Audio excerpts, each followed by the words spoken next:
So सबैले आफ्नो जन्मदिन मनाउँदाखेरि आफू जन्मेको दिन र नयाँ वर्षलाई सुरु गर्नको निम्ति चाहिँ केक काटेर सेलिब्रेसन गर्ने गर्छ।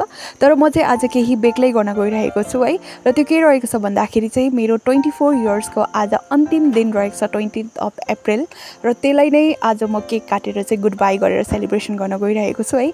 किन भन्दाखेरि यो 24 इयर्स चाहिँ मेरो लागि एकदमै लकी र बेस्ट इयर रहेको थियो। किन भन्दाखेरि मैले हरेक चाहेको कुरा, मैले गर्छु भनेको कुराहरू सबै नै पुग्यो, सबै नै मिल्यो, मैले गर्ने अपर्च्युनिटी पायो है।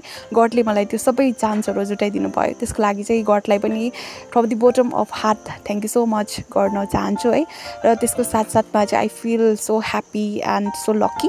किन भन्दाखेरि मान्छेले चाहिँ अब कति कुराहरू चाहिँ एट द एज अफ 40 म गर्छु, एट द एज अफ 60 म गर्छु, आफ्टर रिटायरमेन्ट गर्छु, अथवा म आफ्नो खुट्टामा उभिसकेर अथवा मलाई सबै पुगिसरी भएर मात्रै म अरूको लागि गर्छु भन्ने कुराहरू चाहिँ। तर मैले 24 एजसम्म आइपुग्दाखेरि चाहिँ लगभग मैले आधामा बेसी सबै गरिसकेँ।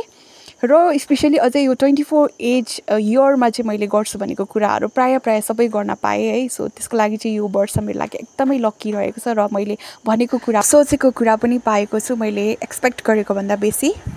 सो तपाईँहरूलाई पनि यही भन्न चाहन्छु, इफ तपाईँहरू केही गर्नु चाहनुहुन्छ भने डेफिनेटली भोलि कहिले नपर्खिनु होला, because we never know tomorrow what will happen.